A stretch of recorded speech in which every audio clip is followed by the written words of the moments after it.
هذا أول مكان يصله عليه الصلاة والسلام في هجرته للمدينة، وهنا التقى بالأنصار لأول مرة وتغير التاريخ. أناخ عليه الصلاة والسلام عند بئر عذق ومعه أبو بكر الصديق رضي الله عنه.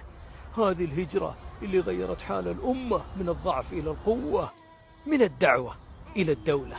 كانت يثرب فصارت المدينة.